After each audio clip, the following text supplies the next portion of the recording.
still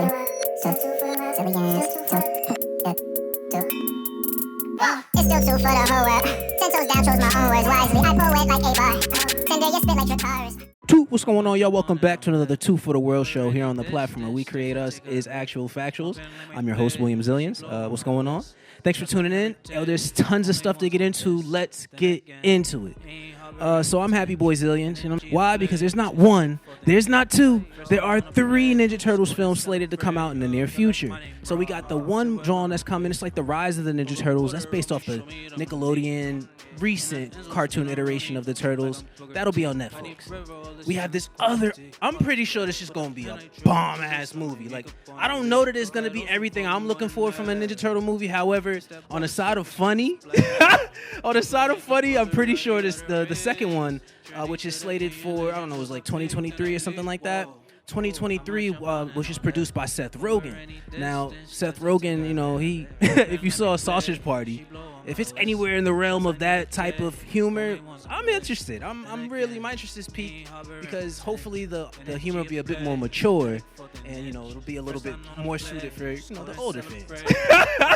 There was a recent announcement for a third movie. Now, this movie is also to be produced by Michael Bay, like the last 2 Ninja Turtle movies, the 2014, 2016, big Hollywood blockbuster Nickelodeon Michael Bay Jones. However, the announcement did not say whether this new iteration is going to be a reboot or a third sequel in that original franchise. I will say that I hope that this is a reboot. And giving us fans just a deeper, more enriched visual experience. Now, one element that I personally really I can't let go of, the one thing I need from from a live action iteration is I want to see the ninja element be highlighted. I want to see the training. You know, it doesn't have to be an origin story, but I do want to see some supreme hand-to-hand combat, some awesome sword-to-sword. Have this feeling that something is at risk. They did announce the writers. It's these pair of brothers, Colin and Casey Jost. Now, Casey Jost, I believe he's a producer. He does reality TV. Colin Jost, he is on Saturday Night Live. I don't know. I'm not gonna jump the gun here, and I'm not gonna try and pigeonhole anybody because ultimately, I hope that it will be a great movie.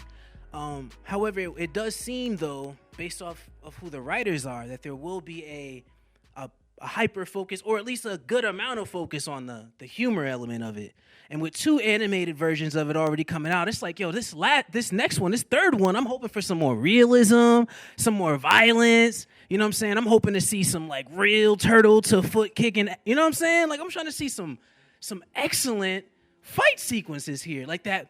I always reference this, but there's in the first Ninja Turtle movie, when Raph is getting jumped on the roof, there's a good 30 seconds of that sequence where it's just a single shot and Raph is bouncing around from angle to angle. You guys must be studying the abridged book of ninja fighting.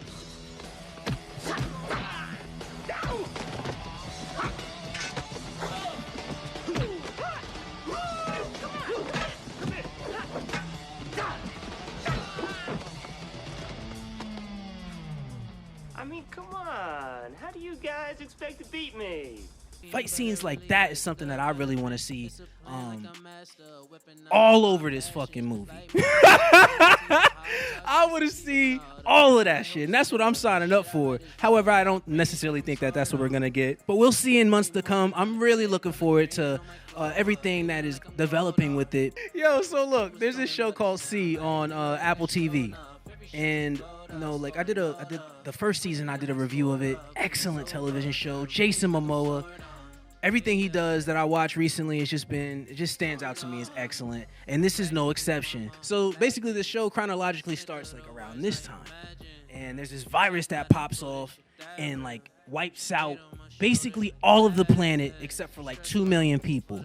And of those 2 million people, of all those people that are left, everybody emerges blind. So the show takes place 500 years into the future after this whole virus situation pops off, right? And basically there's been 500 years of human beings having to, survive and thrive and grow in society without use of sight, without the sense of vision. So in this world, Vision is really just like, it's only like folklore or even heresy, like witchcraft. Like if you are even heard talking about it beyond joking or being like a child's story, the royalty, the monarchy, they'll kill everybody in the town. Like they'll murder the entire town if they hear anything about this sight shit. Centuries from now, almost all humans have lost the ability to see. Some say sight was taken from them by God to heal the earth. For the few who remain, vision is only a myth. Based off of the first season, the cast, the development of the story, the flex on themes of like power and like, you know, position, social economic positioning, and seeing how people value life in this world with the scope of not being able to see anything. Bro, man. And the violence. Yo, the violence in this show is so top tier.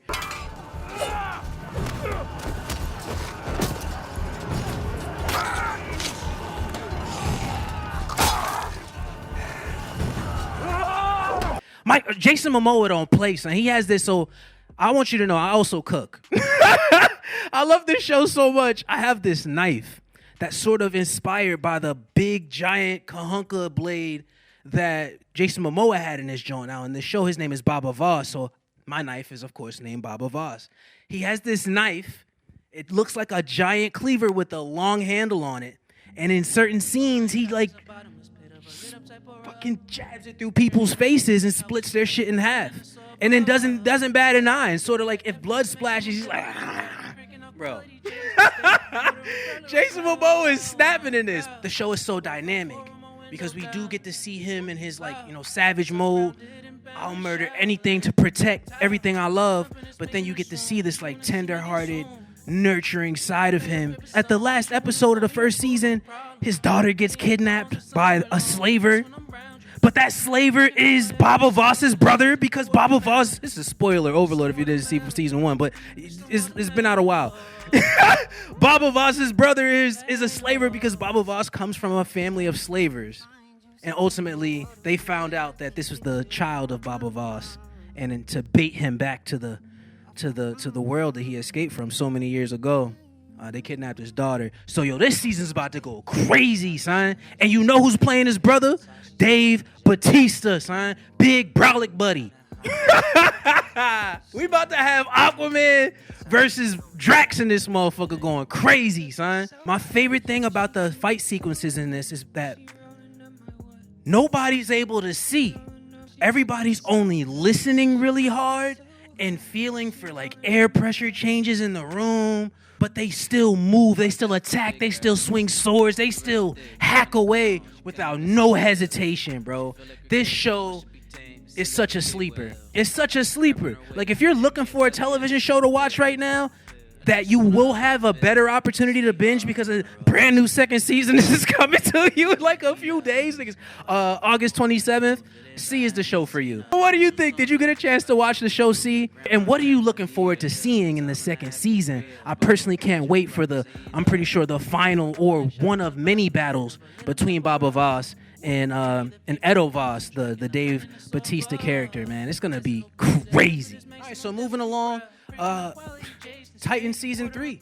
Titan Season 3 is here. The first 3 episodes were released last Friday, so you know I watched them all. I really appreciate the fact, first of all, that these streaming services have mastered us being able to binge in healthier ways. You know what I mean? Us not getting the entire season all at once. I like that personally.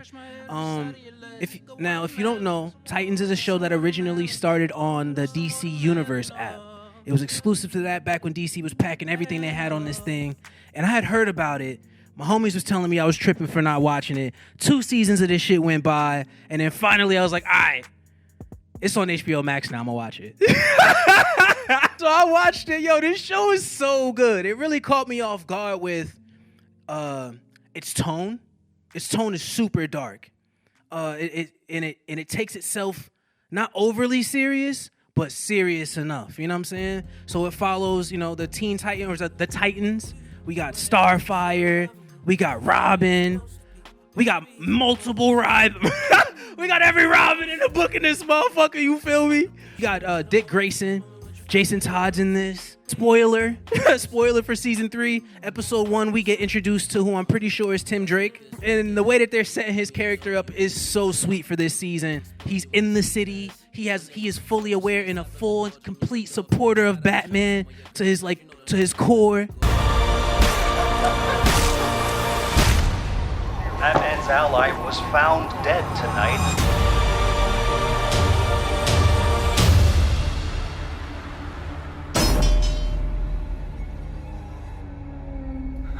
It's over for me. Be a better Batman. Blonde Batman. Yo, the one thing I don't like about this show, for real, that still sort of like makes me feel like, I don't know if I fuck with that at all, really. You know what I'm saying? But the Batman choice, the casting for this Batman, blonde Batman, bro, I'm not feeling you, bro. Everything about you is sort of not believable. To play, like, nothing about him looks like he spent the last 40 years of his life fighting crime. That's just me, but I digress. The first episode, Jason Todd finds the location. He triangulates the location of Joker, saying he calls up Bruce, like, yo, Bruce, I found him. Like, we're never gonna get a chance like this again.